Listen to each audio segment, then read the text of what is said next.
Welcome to another episode of the Nintendo Powercast. I'm your host, N64 Josh, for this Nintendo News Minute. We're going to jump right into this one. Rumor. We all love the rumors. Supposedly, the Zelda Lego coming this September. So, woke up early to I believe it was messages from Johnny. I think maybe it was yesterday even. Rumors of the Deku Tree Lego set have been doing the rounds for a while now. And this is from NintendoLife.com. It says, we want it. And we want it. And the latest rumors are to be believed. That seems that we won't have to wait too long. We could spend our rupees on it. Many of our rupees. The latest chatter comes from Lego Focus site Bricktastic, which has previously shared information on upcoming sets prior to their official reveal. According to the site, a Deku Tree Lego set will be released on the 1st of September and will hold a beefy price tag of $299. Well, these are pounds because this is Nintendo Life, so not cheap. Not cheap. That's going to be pricey. It says, fortunately, it is claimed that you will get a good number of bricks for your buck. With the set consisting of 2,500 pieces, 4 minifigures, Classic Link, Young Link, Breath of the Wild Link, and Breath of the Wild Zelda. The 2 new pieces from the Hylian Shield and Ocarina, as suggested in previous rumors. The set will supposedly depict either a green Ocarina of Time or pink Breath of the Wild Deku Tree, with a full rebuild required to swap between the two. So what I'm hearing here is that you can buy you're going to need to buy 2 of these if you want to display both of them. But that's what's going to happen here. You're going to have to buy 2 of these if you want to display both. So keep that in mind. You're dropping a pretty penny on these 2 for sure. It says rumors of the Deku Tree first sprouted last year when a proposed build appeared in a Lego survey. Photos and videos of the set were quickly hit with copyright strikes, though it cropped up again earlier this year when a Lego leaker shared more details, including a release date and a brick number that aligns with what we've seen today. As ever, this is a short and official confirmation that we would recommend taking everything with a healthy pinch of Hylian Cave rock salt for the time being. But hey, the concept sure is cool to me. So this thing, This is iconic. This would be an iconic piece, you know. And as far as my office and the way it's set up, I'm gonna have to figure out some good ways to display some Lego, because I got the NES behind me. I've yet to put together. I have the Piranha Plant that I need to bring out. Bowser. I still need to do the question mark block. The Deku Tree. And don't forget all the Animal Crossing stuff, which is probably going to take up a massive amount of space.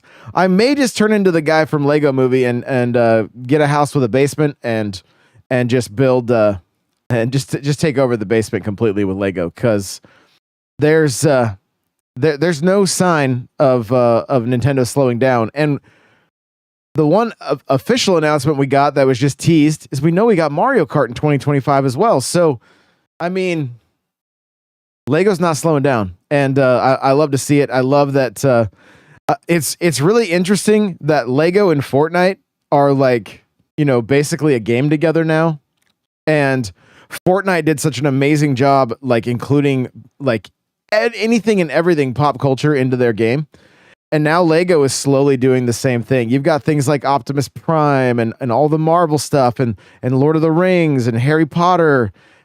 Nintendo, they are doing they're making all the right moves, and I love to see it. So if you're excited about this one, leave a comment and let me know, and chat. I'm doing this live as well. So what do you guys think? Let me know. What do you think about this Deku Tree? Is this something that you would pick up immediately and want to build? I'm just curious what the live chat has to say. We do this at around 10 a.m. Pacific, guys, 1 p.m. Eastern. Servant says, I'm excited, but I won't be buying it. Servant has a toddler that would love to play with said Deku tree and probably make quite a mess. I'm hoping it's not the only Lego Zelda set, right? I'm hoping there's others that come with minifigures, because I would love to see, not only Link, of course, and Zelda, but Ganon and maybe even the champions. Like there's a lot of characters in the series that I would love to see make it into the minifig. So hopefully that's something that happens. Let's see. Jenna says, I'm excited. I would buy it, but maybe not immediately, but probably because it's super expensive. Yeah. I mean, it's coming in around 300. So it does have a hefty price tag. Abby says, I'm very excited, but I would have to save up to buy it. There you go. And Jenna says, I want the Zelda minifig. Yes, I'm right there with you. So moving on in the news here. So this is just totally random, not really news related, but Sakurai, the father of Smash Bros, has a very interesting storage cabinet for his game consoles and the way he stores everything. And so if you go to nintendolife.com, you can see the different pictures that he has here, but everything is very, very well organized, like very well organized. So the Xbox sitting right next to a PlayStation, all of the controllers from it looks like an Xbox controller, a PlayStation 4 and 5, the Wii Pro controller, a PS4 controller. Like he's got the mini consoles. It's pretty insane, honestly, but all stored, all looking good. So I got to take a quick look at what's going on with my background. There we go. My background is back and working again on the live here. I'm not sure why it changed, but it did. And just taking a look at so Sakurai has a YouTube channel, you guys, that I believe he's gonna stop doing here soon, and maybe that's because he's gonna have to start back up on Smash, the next Smash, fingers crossed. But yeah, it says in his latest YouTube video, he showcases his collection. So if you want to see exactly what it looks like, just take a look at Sakurai's channel on YouTube there, and you'll be able to see his very, very organized collection. I don't even know if you could see wires. Like, it's crazy. Jenna said, "Did you go to his house and find this out?" No. No, he does a vlog. So moving along in the news here, we got Little Kitty Big City has an update on its way, and we got some patch notes. So I thought we could take a quick look at some of those. So the update that is coming soon, the general, just kind of the general notes here: fixed usables not being usable in some cases other than a manual load. Fix sometimes getting stuck and locked up when ledge climbing. That usually happened on very low edges. Fix being able to use doggo through the hedge. Fix the paint buckets on the climb up being pick upable. Fixed Tanuki floating off the platform after you get to your apartment. And I mean, they go on and on. The list is actually quite extensive. So there's quite a bit of fixes on its way to Little Kitty Big City. So if you've run into any of these bugs and it's been a little bit frustrating for you, just know that there is a fix coming soon, so you won't have to be waiting too long, hopefully, because I'm sure all these, as with all patches, they all take a bit of time. Just taking a look at the article here, it says Little Kitty Big City landed on its feet naturally on Switch last week, and developer Double Dagger Studios has been quick to pounce on any pesky bugs that popped up along the way. The first major update said to fix most, if not all, major collision and clipping issues and falling out of map issues, as well as a handful of other problems besides. The patch will be arriving on Steam very soon, and those of us playing on Switch will have to wait a little longer. Minimum 1 week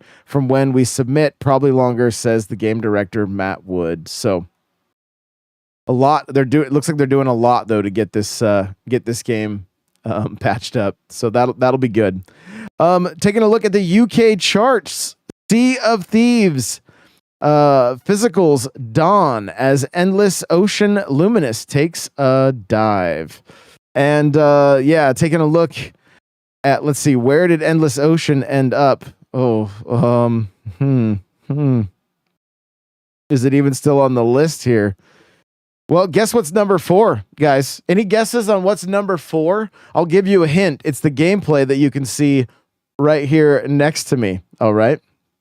It's the gameplay. That was number 4 in the UK last week. Still selling the top of the charts.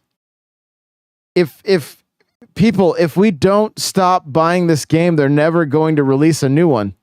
Okay? So we're going to have to hit the brakes a little bit. We're going to have to start a campaign getting people to stop buying Mario Kart 8 so that we can get the next game. All right? So I just want to kind of go through the list. Animal Crossing is at number 15. Princess Peach Showtime dropped 1 from 11 to 12. Sea of Stars is at number 10 this week, and that's the first time it looks like it's made its way onto the charts. And I don't see. I'm looking everywhere for Endless Ocean, and it goes all the way to number 40, and I don't think it's on the list. It doesn't look like it's on the list at all. So I'm going to take a look at the article here. Yeah, it did. So the big news this week is the completely absence of Endless Ocean Luminous after making a little splash in its debut. Nintendo's underwater adventure is nowhere to be found this time, sinking out of the top 40 completely. So, and Jenna is blaming me for a Mario Kart epidemic.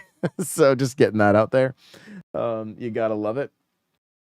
So kind of crazy to see that, Endless Ocean has slipped so quickly. And I mean, we don't see a lot of conversation about it. Not a lot of people talking about it. So it kind of makes sense.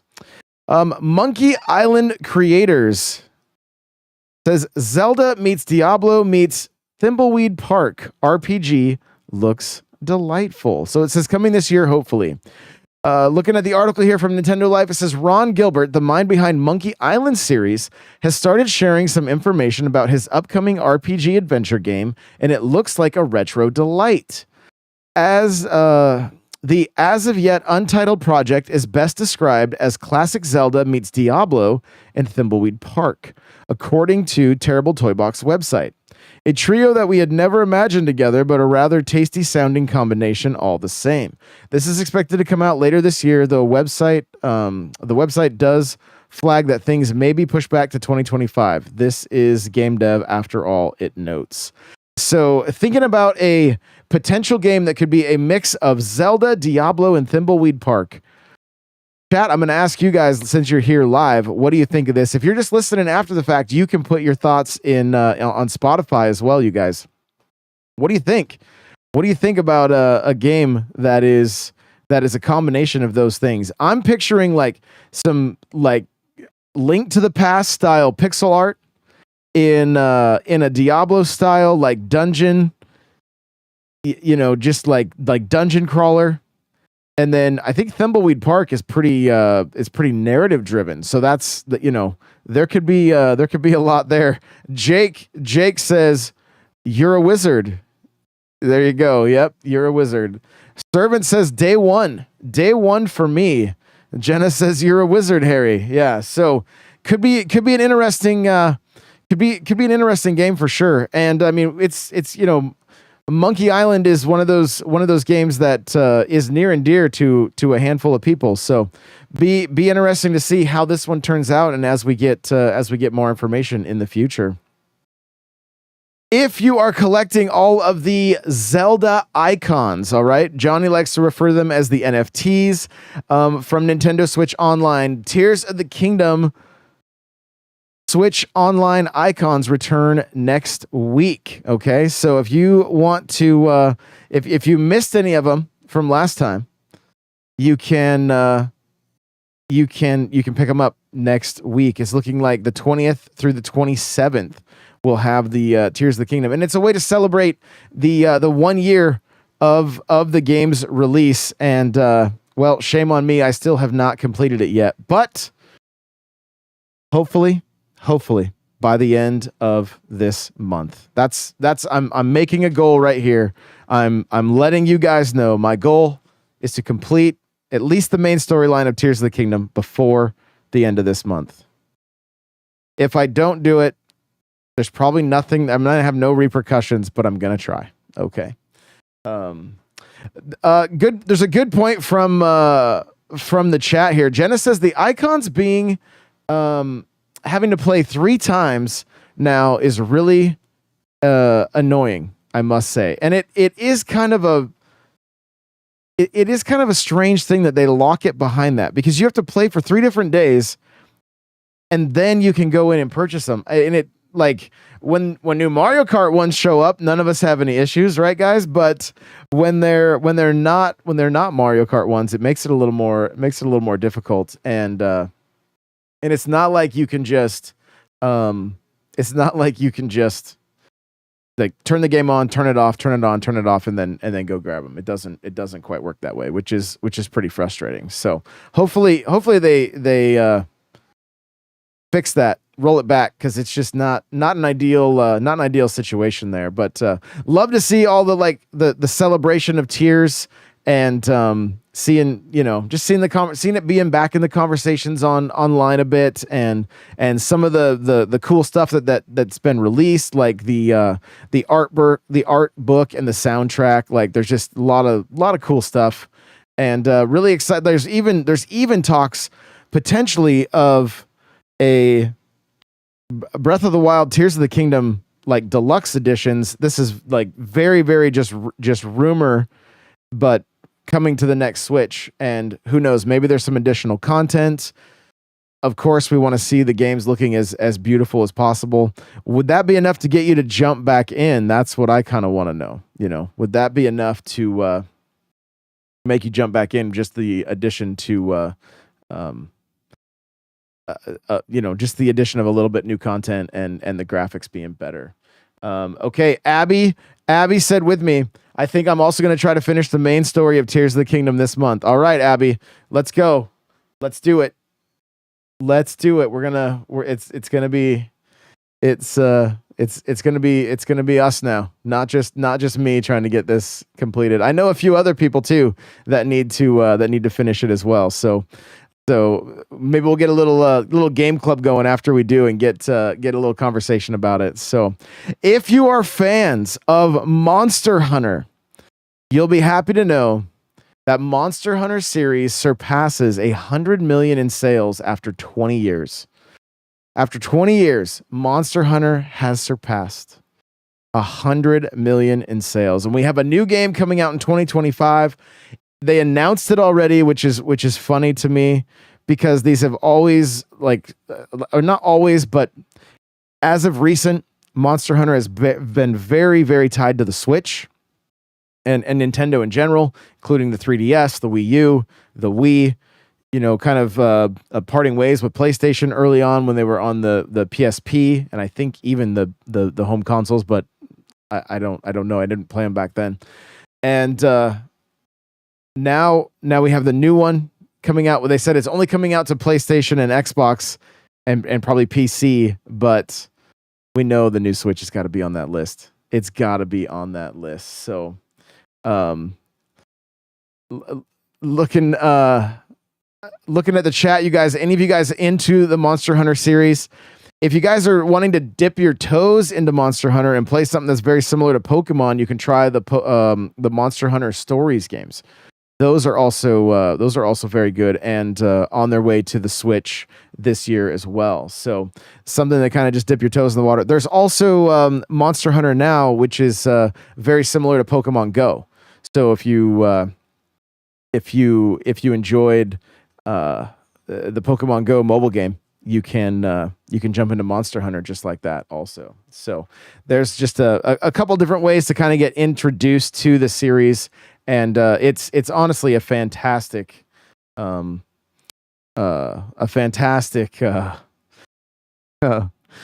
a series altogether. Chat literally just threw me for a loop.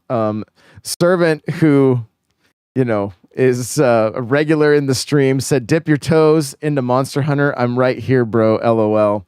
And for those of you that don't know, Servant lost his toes due to a COVID infection. So, we're just making some jokes in the stream right now. But and Jenna is asking, "What is Monster Hunter?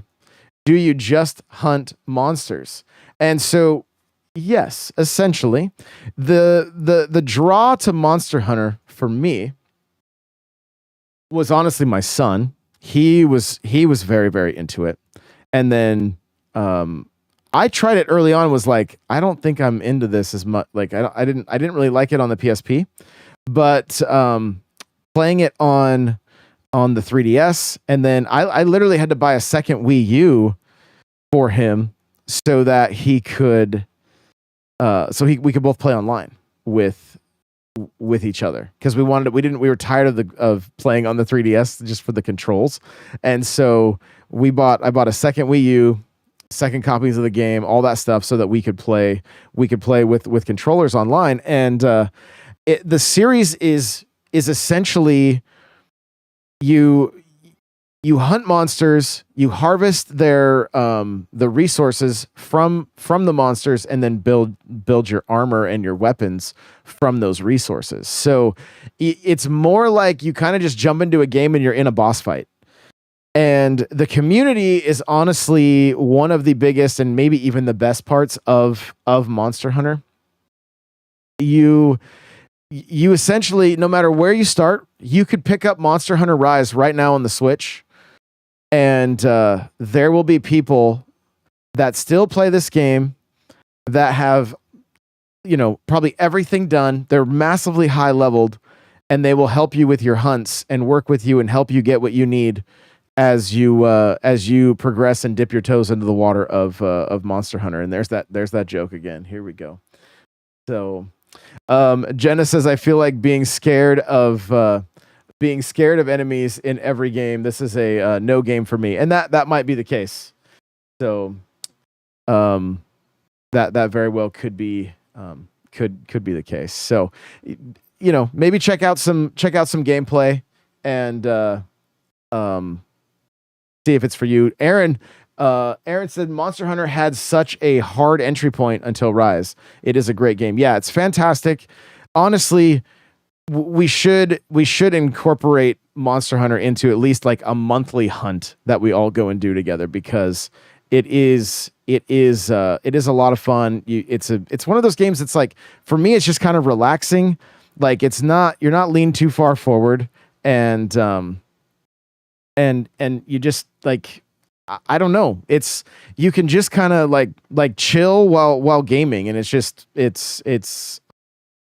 it's hard for me to explain exactly. It's just fun. That's just, at the end of the day, it's just fun. I think there's that whole element of like, you don't know what you're going to get when you harvest the monster. You don't know, sometimes you can put the monsters to sleep and then you get different items, and some of the items are more rare. So it's like sometimes you're just grinding, but when you're just hanging with your friends, chatting about whatever and hunting monsters, it's just kind of a vibe, honestly. And like Aaron said, Rise is the easiest way to get into this series. If you've yet to do that and you're in a bit of a lull with what Nintendo's been releasing, Monster Hunter would be a great way to fill some of that time for sure.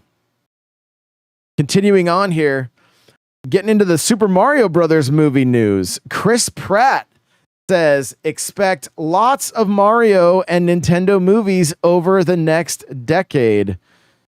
And it gets me very excited. So I'm just going to go directly to the quote. It says, "It gets me very excited." This is from Chris Pratt. "Gets me very excited thinking about the world of Mario and Nintendo in general. And I think over the next decade, we will be seeing lots of stories coming out of that world. I was thrilled, honored, and blessed to be a part of the first one. And moving forward, I am open to doing as much and as little as they want from me. I can't say much, but I am just as excited as everybody else." And it's, Chris is he's absolutely killing it, right? Like, of course, he landed in Guardians as Star-Lord.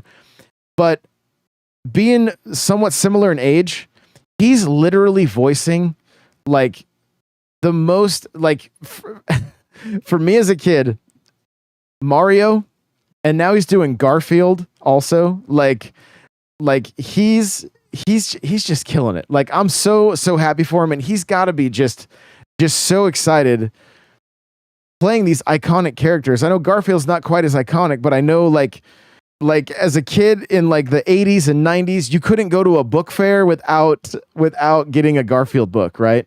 And so I love that. I love that, you know, there's the passion is there, right? It's not just another gig. Like these were part of his childhood. And so I absolutely love that. And what's funny, I don't watch a lot of I don't watch much, right? I try to relax periodically and you know, maybe watch a movie or watch a show or something. But oftentimes, like even the other day, I took a break from streaming to go and write. And while I was writing, I put the Mario movie on in the background and just had that as the background noise for me while I was working. And it's nice to be able to look up, you know, and see some of the Mushroom Kingdom or see Donkey Kong and just all the hijinks that are going on. Like, I love it. I love it. And, you know, we got, not only can we expect more Super Mario Brothers stuff, we've also got Legend of Zelda. I think Nintendo is finding out very quickly that it would be good for them to not only be on the big screen, but, you know, look at shows like The Last of Us and Halo and those Fallout, right? Fallout in particular, I mean, The Last of Us showed us too, but Fallout in particular, after that series came out, the amount of people that wanted to jump in that world and play that game, and some for the first time, was crazy. And so not only are we getting like top tier entertainment with like the Mario Brothers movie, but it's also pushing people to want to play their games. And you know, Nintendo definitely took notice, and we're going to see, I believe we will see plenty from them in the future when it comes to on-screen adaptions to their IP. And honestly, my biggest hope, and chat, you can comment as well. My biggest hope is that we see them hit the just step on that gas and bring us not only, you know, Mario and the Legend of Zelda, but like there could be some, you know, PG-13 style like Metroid shows that, I mean, Samus is an amazing character. There's a whole universe and world there that could be a lot of fun to explore. And but again, it's got to be worth it. It's got to have the ROI, right? But as a Nintendo fan, I would absolutely love seeing Metroid get the Last of Us treatment or the Fallout treatment. And, you know, as I watched the Super Mario Brothers movie, they did not make that movie for anybody but Mario fans. If they had tried to like make things make sense to people, like why is this mushroom making Mario taller? It wouldn't have it really wouldn't have made sense. You know, they stuck to the source material, and it paid off. So I just hope we see more of that going forward with any of the series they bring out. Looking like if you are near the New York City area at the and you want to make your way to the Nintendo store on 5/25, they are throwing a party for Paper Mario 1000-Year Door. So if you'd like to join the festivities and you're in the area, make sure to head on over to the Nintendo store on May 25th. And taking a look here, the tweet, it says, "Are you ready to open the door to your adventure? Join us. Hashtag Nintendo New York City from 11 a.m. to 2 p.m. on Saturday, the 25th, to celebrate the release of Paper Mario, the 1000-Year Door. Mario will be making an appearance from 9 a.m. to 11 on Thursday 5/23 to celebrate the launch. So if you're in the area and you want to go party with some other Nintendo fans, go and check out the Nintendo store. Make sure if you do, you play some Mario Kart on the giant Switch that they have set up, or the giant screen that they have set up, and experience input lag like you've never experienced before in your life, because it is honestly pretty crazy how much input lag is there. And the funny thing is, the last time I was there, the wave. The waves had just started coming out. They had no DLC for Mario Kart in the store. I was kind of like messing with the employees. I'm like, yo, why can't I play some of the new tracks? What's going on here? So, but it was a really good time. And if you've never been and you're in the area, go and check it out. It's a really fun experience. So this is kind of an interesting little bit of news here. Atlas is going to delist Shin Megami Tensei and all DLC from the eShop, and it makes me wonder what the price of the physical game will be. So if you get a chance if you find the physical game in the wild, I would say pick it up. All right, it probably already didn't have a ton of copies out there, but when this kind of stuff happens, and there's not a lot of these games in the wild, they tend to be the ones that go up in value. So it may be, if you're a collector and you haven't picked this one up yet. What's funny is I got this. I think I might even have this. If it's a steel book, I think I have it. I never even pulled it out of the plastic, so that's good for me. And I'll just jump into this definitive edition when it launches. But so the article here says Atlas has announced plans to delist Shin Megami Tensei and all of its DLC from the Nintendo eShop on the 13th of June. Making a statement, the official Atlas website, the publisher and developer will be replacing the original release, which launched back in November of 2021 as a Switch exclusive, with upcoming expanded version of the game Shin Megami Tensei V Vengeance, which launches on June 14th. Here's all the content that will be removed from the eShop prior to release. Shin Megami Tensei 5, the Digital Deluxe Edition, downloadable content bundle, Return of the True Demon DLC quest, a Goddess in Training DLC quest, Rage of the Queen DLC quest, the Doctor's Last Wish DLC quest, Matama Dance of Wealth, Matama Dance of Miracles, Matama Dance of EXP, and Safety Difficulty, which was free DLC. It says if you already own the original release, you don't need to do anything. You won't lose access, but Atlas hasn't provided any plans on whether it'll be you'll be able to upgrade to Vengeance. This expanded release comes with tons of new content, including a brand new story, new demons, new characters. There's reportedly enough here to double the length of the original game. Okay, double the length of the original game. So the article here on Nintendo Live says we've spent a few hours with Shin Megami Tensei The Vengeance already, and we're excited to check out all the new stuff when it lands on the 14th of June. Plus, if you're heading to Download Festival in the UK, you can also have a chance to check it out down there. Looking at chat right now, it says from Servant, while we are getting Vengeance, Shin Megami Tensei 5 is a must buy now. Yeah, if you're a collector, I would say for sure. And bubblegum dog talking about the input lag at the Nintendo store, said the lag was so bad in the store. Yeah, no doubt about it. It was pretty crazy. Continuing on here, Square Enix. This is really good news, you guys. This is really good news. Square Enix to aggressively pursue multi-platform strategy includes Nintendo platforms, as if they weren't already like aggressively pursuing Nintendo. It seems like I have so many Final Fantasy games on the Switch. It blows my mind. And there's so many different collections you can get. You've got Octopath, you got Triangle, like there's Bravely Default, like the list goes on and on. Like these are just from the top of my head, right? Like I didn't think Square was going slow when it came to releasing games on Nintendo, but apparently they're going to step it up even further. And stories like this, like I have two takeaways from this. One, that I don't think this generation of consoles has really been what the third parties needed. Like when you're talking, PS5 and Xbox, and I don't think they delivered the way they expected them to.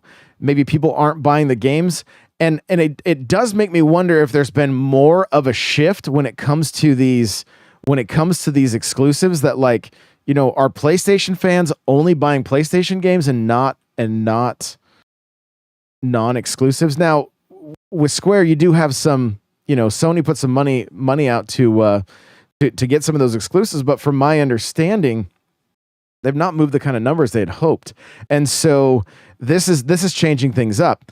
The second part of this for me is that it makes me think that Square knows what to expect from the next Nintendo console, and that it's going to be powerful enough to be able to handle more games from Square Enix. That's my hope anyway, is that we can see things that are a little more on par with current gen, and that maybe Nintendo fans won't be left out. And I'm not saying we were really left out with Square. We got exclusives, we got lots of remakes, lots of remasters, like all that kind of stuff. It's all been there, but there may be an opportunity here for them to stay more day and date with what's on the other consoles and PC.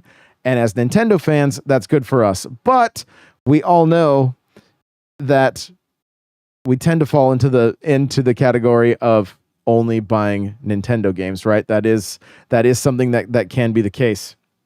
But I know for me personally, getting into, although I didn't like complete like Octopath, that game was gorgeous. I loved that game. If I had more time to sit and do JRPGs, Octopath is on the list. I still take it with me. Like when I travel, I still take Octopath with me just in case, like on the plane, I'm like, no, you know what? I want to dig into this one. And the way that they can tell stories with these, just the little pixelated characters and take you on these adventures, I love it. Like I absolutely love it. And so I think it's good news. I think it's just good news for gamers overall, because the exclusives don't seem to be doing what they would hope. And Servant says Triangle Strategy is top 25 Switch games. So there you go. That's that one's loved. Last up here, we have a video of the Nintendo World Championships and the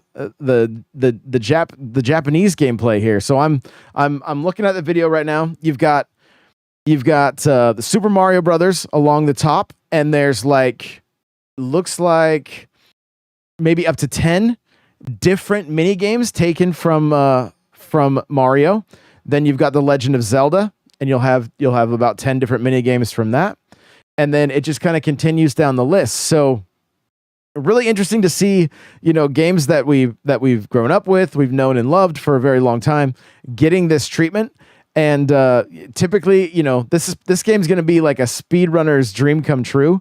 And they're showing right now like Mario running through the first level and how fast can you get the mushroom. And the video here on YouTube is it's a handful of people competing against each other. And so, and then the time pops, it took you 8 seconds. So they're really gamifying these games in what I think it will be pretty fun. And hopefully it's one of those scenarios where we'll introduce people to so many different, introduce people to Metroid for the first time. And then it'll maybe get them going like, yo, maybe I should go check this out on Nintendo Switch Online. And then, oh, there's a sequel on Super Nintendo. My hope is that this doesn't stop, right? I hope we don't just see the NES version of this. This needs to continue. This needs to continue with Super Nintendo and maybe even into Nintendo 64. And quite honestly, like to be able to see games like new Super Mario Brothers and maybe even the Galaxy games and games that were on the Wii, all that kind of stuff. Like I feel like they could continue this with each console. Whether they do or not, hard to say. But I think there's going to be some fun to be had here. And as much as we all like competing in the community with Mario Kart time trials and and just racing all the time, I have a feeling there may be some fierce competition in the Discord when it comes to the Nintendo World Championships. So thank you guys so much for listening. Thank you for being here with me live. I appreciate every single one of you, and we will see you in the next one. Bye, everybody.